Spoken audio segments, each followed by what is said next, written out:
అయ్యో, గోధుమ పిండి కూడా అయిపోయిందండి. ఉప్మా రాలేదు, శనగపిండి లేదు, బియ్యం కూడా లేవు. మరి ఇప్పుడు ఎలా? ఏం చేద్దాం?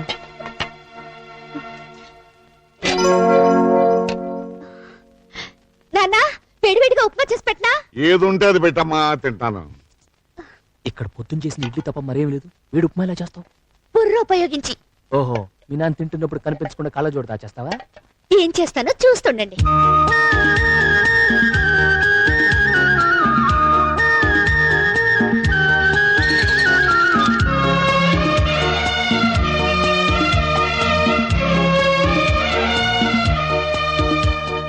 ఉప్మా భలే రుచిగా ఉందమ్మా.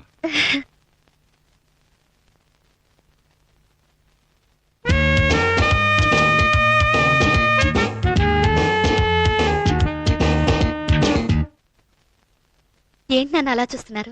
ఏమీ లేదమ్మా, గరిటె పట్టుకోవడం కూడా చేత కాదు, నువ్వు ఏదో గారడీ చేసినట్టు ఉప్మా ఇంత బాగా ఎలా చేయగలిగావా అని.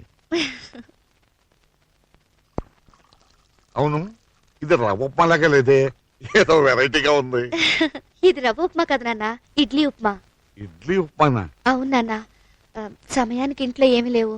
ఉదయం చేసిన ఇడ్లీలు మాత్రమే ఉంటే వాటిని రవ్వలా చేసి తాలింపు పెట్టి ఉప్మా చేశాను. ఎంత ఇంప్రూవ్ అయ్యావు తల్లి.